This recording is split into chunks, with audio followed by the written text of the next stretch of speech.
Pagbubukas ng karagdagang istasyon ng Light Rail Transit 1, ating alamin kasama si Attorney Hernando Cabrera, Administrator ng Light Rail Transit Authority o LRTA.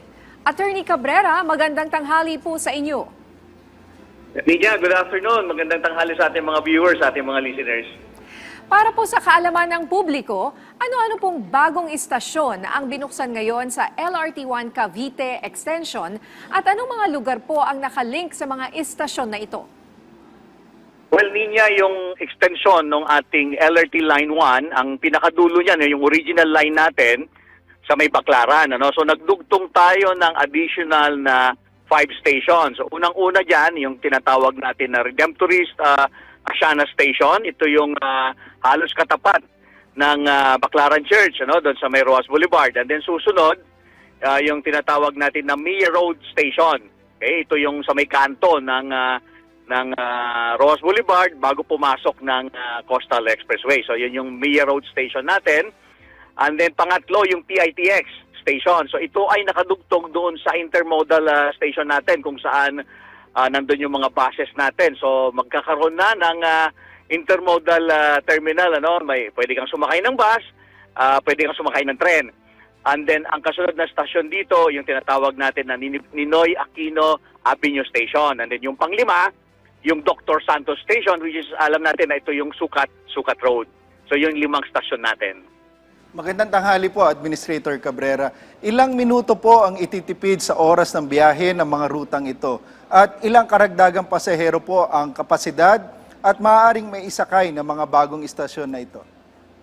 Yung biyahe, magmula Dr. Santos hanggang doon sa may Baclaran, kung dating sumasakay ka lang ng jeep or kung ano bang mode of transport dyan, it would take you around mga 20 minutes to 25 minutes yung takbo mo. In fact, pagka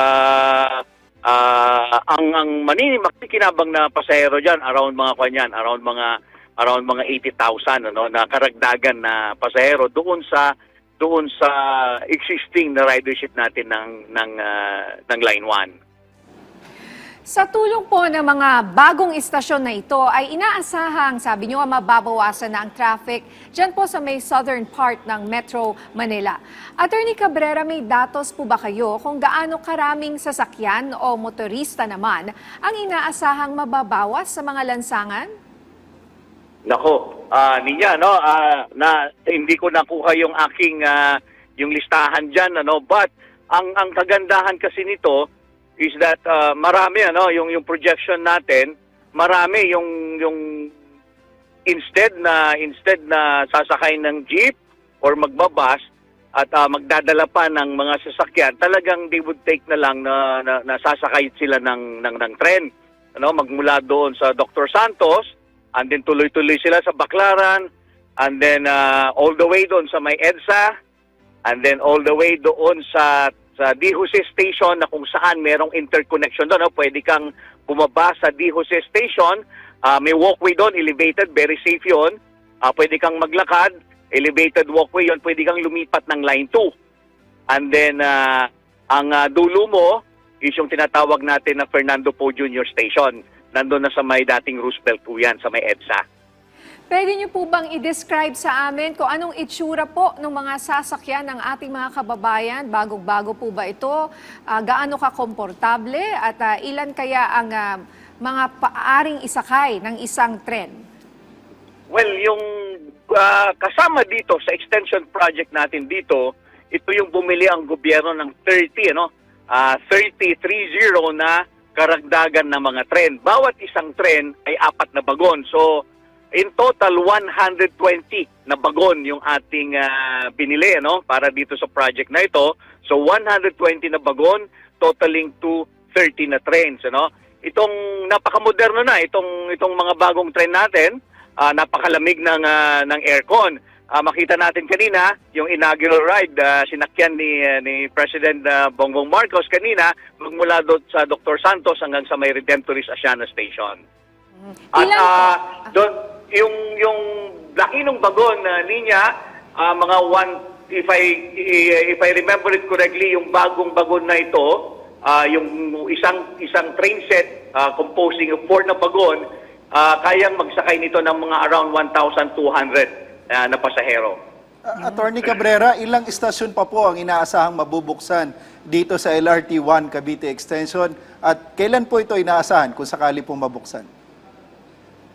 Itong binuksan natin na extension, ito yung tinatawag natin na Phase 1. Ito yung nasa Parañaque area.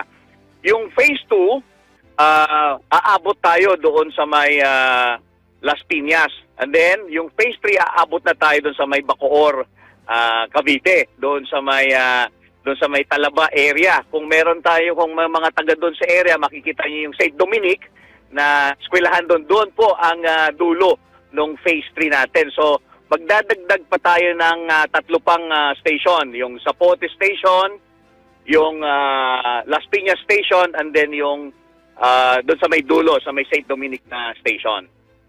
Alright, nako, kailan kaya tayo sasakay dyan, Asek Oo Arnel? nga, pwede. Matry nga niya. Yan, mukhang maganda ang mga bagong trend. Maraming salamat po sa inyong oras, Attorney Hernando Cabrera, Administrator ng Light Rail Transit Authority o LRTA.